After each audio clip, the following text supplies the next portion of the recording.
5 litres we think. Yeah. And there's no power in the entire town, so couldn't get fuel.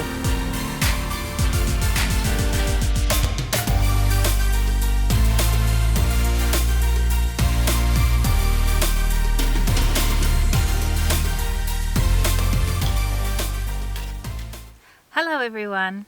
Last night we spent the night at the Lakes Quilpie. It's a campground on a working cattle and sheep station, and oh my god, if you're out this way, spend the money and stay at this campsite. It wasn't very expensive, but it was beautiful accommodation. Look, we paid $35 for a powered site, and you had laundry, toilet, shower, beautiful and clean, real credit to them. And it wasn't as cold as Mitchell. Look, it was cool tonight, but it was last night, but it wasn't as cold as it was at Mitchell. Oh, that was cold. Yeah, I think it got down to about 8 or 9. Yeah, so it was actually quite reasonable. It was actually quite nice. Pack up even this morning didn't hurt the hands. It was much easier. We're actually running a bit short on time, but we kind of did take our time pack up this morning. Yeah. But I'm pretty excited today because we're gonna jet as quick as we can. We're going to Eromanga. We're going to the Natural Museum up there to see dinosaurs. Yeah. Remains of dinosaurs. So yeah, so I'm really excited about that, and I think Lisa is too, which is cool. I am too. Look, we do have a set itinerary, which is why we're up before sunrise and getting home before sunset. But yeah, if I had the luxury of time, I'd spend a little bit more time in Quilpie. Yeah, there's heaps to do in Quilpie. Yeah, right through, I'd love to have spent more time fossicking. That was actually way more fun than I was expecting. Yeah. And even more time to see a proper sunset over at Baldy Top. That would have been really good. We did come down a little bit before because we didn't have lights with us, so and Lisa's a little bit unsteady on her feet at times. So I'm a Gumby. We were at the Baldy Top Lookout. We were, okay, so the Baldy Top is what we're looking at. Okay, yeah. so that's clarification for last episode. Look, I hope you're enjoying so far. We're having a ball. We don't get to do this very often, so we're really excited and we're trying to pack in as much as we can. So let's go.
Okay, here we are outside the Eromanga Natural History Museum, and we're going to get up close and personal with some dinosaurs that were discovered locally.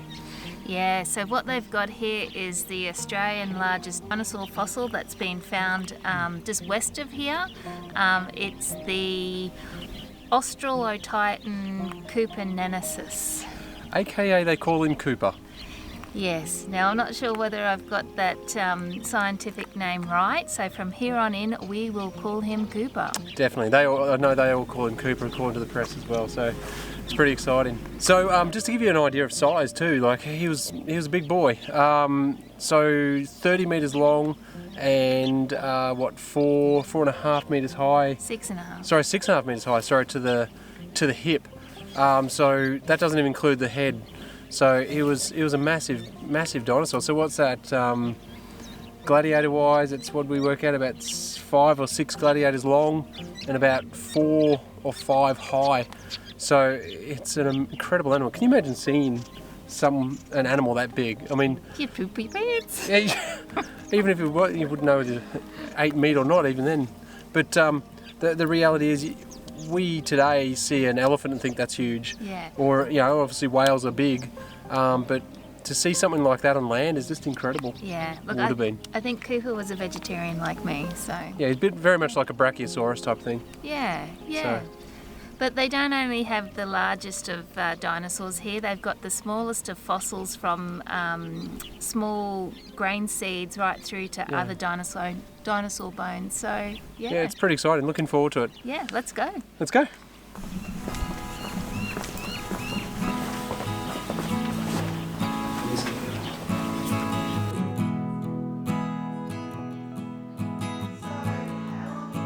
It might take you hours to go and work around something and then discover it is a rock.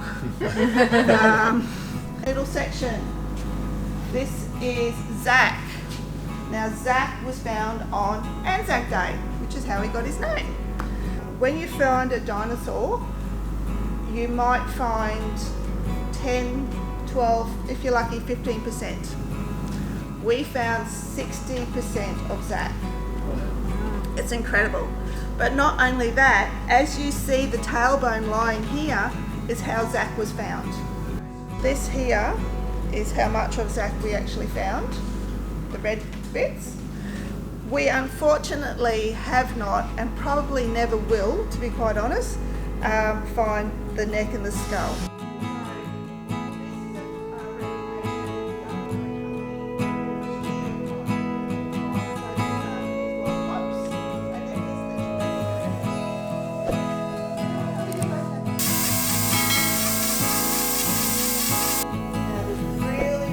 Some of the shorter here.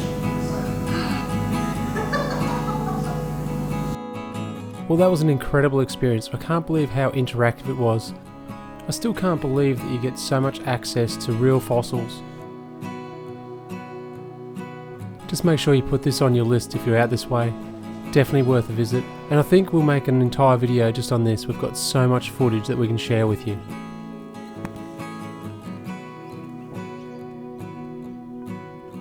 As you head back into the town of Eromanga, on the right hand side you'll see the Notosaurus Park.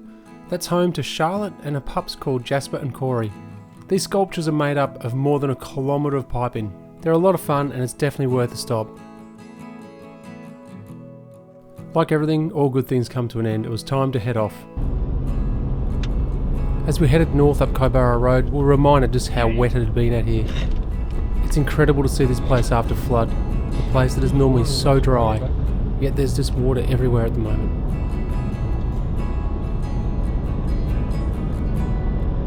We continued north up to Quilpie Waterhole. This was a destination that Lisa was extremely excited about. With all the reports of bird life at this location, she couldn't wait to get a camera out.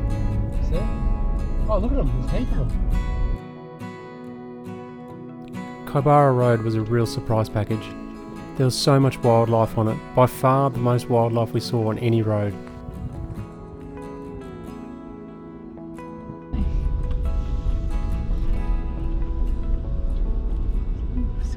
So this is why you always carry fuel when you're on these outback trips. We've just come from Eromanga after the museum and we've pulled up and there's no power in the entire town. So couldn't get fuel, so we had about 60 k's range at that stage. If we didn't have Jerry's, we would have had to either stay overnight or wait for the power to come back on. We couldn't have even made it back to Quilpie, and we're going a different way to Windorah. So really important, if you're ever on outback trips, make sure you take fuel. More than one jerry can too. We as we were trying to get fuel, there's another couple there with their camper or caravan and their car, and they're the same thing. They had virtually no fuel left, and they only had one jerry left. So one jerry wouldn't have, probably would have gotten back to Quilpie just. So they're actually deciding to stay over the night. So definitely always be prepared.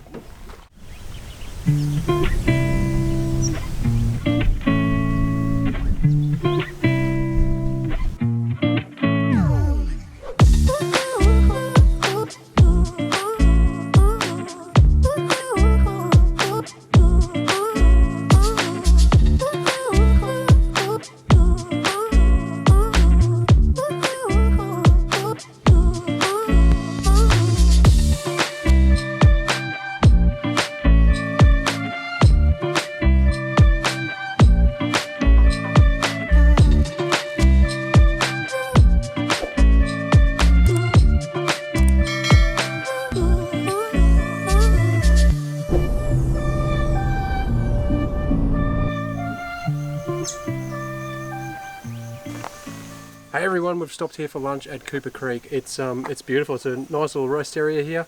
You can actually free camp as well. Actually, surprisingly, flushing toilet, which is a bit unusual out here. Beautiful area, gorgeous bridge, very brown river obviously, but we're in the middle of result of floods, so the river's still quite churned up. The road from Eromanga to here has been amazing, like relatively. We're expecting to be way worse because it had been closed from storm damage. Yeah. So it was actually really good. Yeah, there's a few washouts, but they weren't too bad. Well timed. Yep, just take your time and be careful as you're going along and you're fine. This section is a more busy part between Quilpie and here, and there's definitely been more caravans and more cars in general through here, but still not a lot of vehicles when you think about it. We're about to pack up and head into Windorah. From there we're going to head off and hopefully get to a free camp at some ruins. Yeah, JC Hotel ruins. And that'll be us for the night. Yay. So see you soon. Bye. Bye.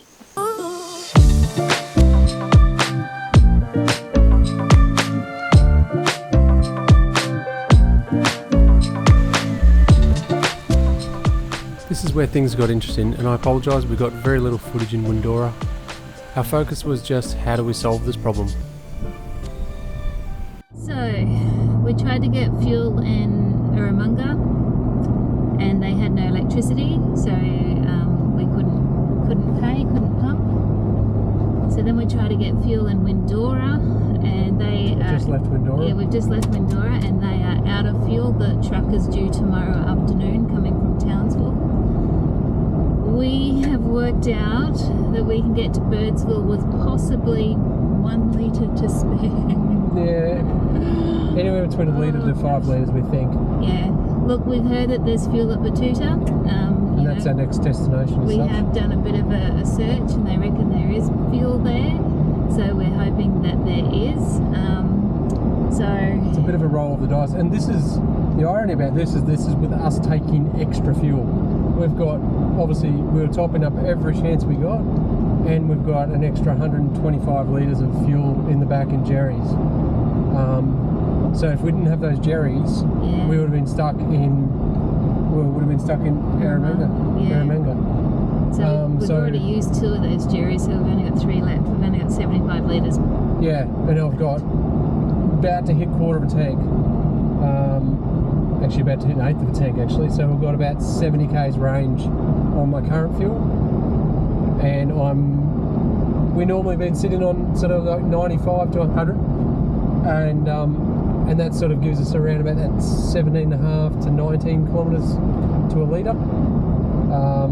But now I'm backed right down. I've been sitting on sort of 80, 85 sort of thing, and that's been giving us, you know, an average of probably about 12 to 15. So hoping that will give us extra range. Fingers crossed. Yeah, let's see how we go. Otherwise we might be stuck on the side of the road for a while. Yeah, we might be stuck at Betoota. Yeah, worst place to be stuck. Yeah. Okay. I'm not nervous at all. Do you remember we were going to buy another 25 litre double? Yep, I actually walked out, I put it back. You put it back? Yep. Does everyone remember that? I absolutely have already thought about that already. Yes. Okay, that's good to know. Okay. Alrighty, see you on the side of the road.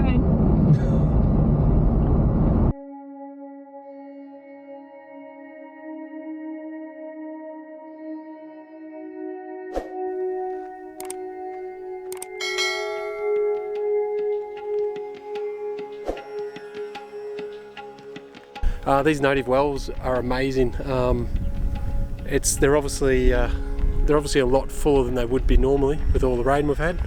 But yeah, very impressive. But just out here at the moment is absolutely stunning. Big, massive horizons. It's incredible.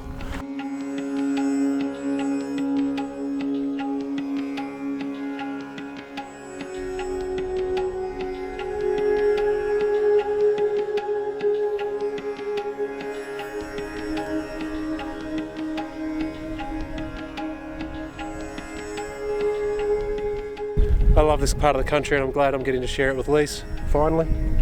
And hopefully we don't freak her out too much with the fuel issue, but we'll be right. We'll get there. As long as I get to Betoota and the $5 beers. Yeah, I've got to get the beers. Getting a little bit nervous now. So that's 50 litres in. I'm might put the other 25 in after we get to find a camp for tonight, just so we can get going because it's getting late in the day. But yeah, even with all preparations, sometimes things go wrong. The decision was made to push on to Deons Lookout. I really wish I could say that we enjoyed this portion of the trip, but the whole time I was focused on the average fuel, and the soft road was not helping fuel economy of what is effectively a move-in brick. I knew I was going to go to bed that night, tired, but also constantly thinking about whether we're going to get through to Birdsville the next day. I've never wished I could spend $2.40 a litre on fuel in my life like I did right at that moment.